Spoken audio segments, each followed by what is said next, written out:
Certified drug-cleared barangay na ngayon ang San Ramon, Iriga City.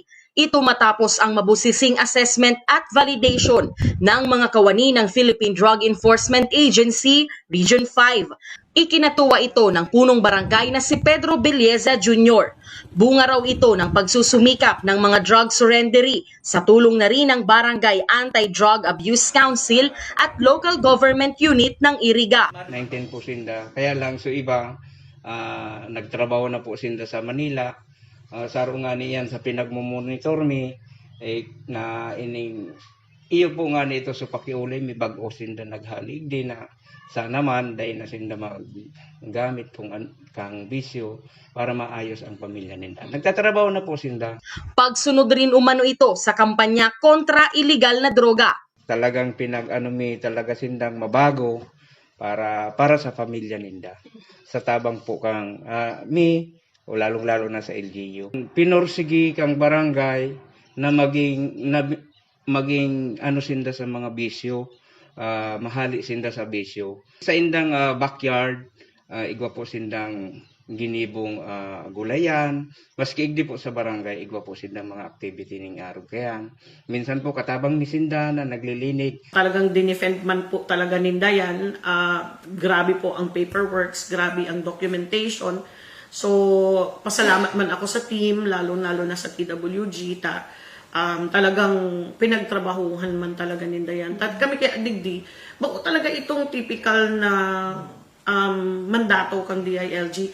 Nag-create man kami ng sadiring, ng sadiring team at sadiring rules.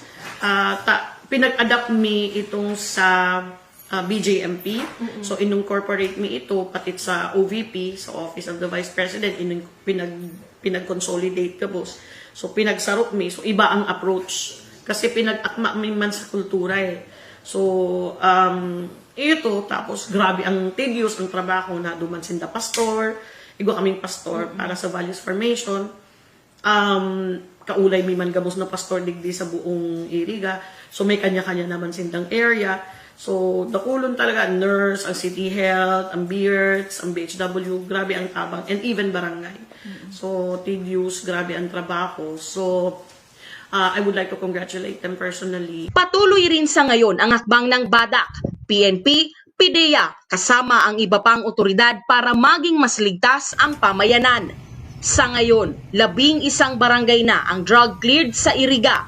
Salamat man at para ang mga barangay council and din itong mga civilian taduman sa kada barangay.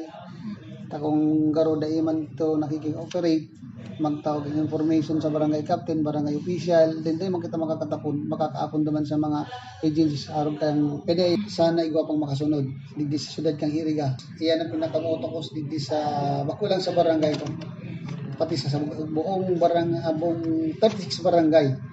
Talagang war on drug talaga ako. Nagpapasalamat po ako, lalong-lalo na sa LGU, sa pamamayo ni Mayor, pati po ang PNP, DILG, yan po ang pati PIDEA, saka City Health, CDRRMO, saka sa DSWD. Kasabay ring idineklarang drug-cleared barangay ang San Vicente Norte.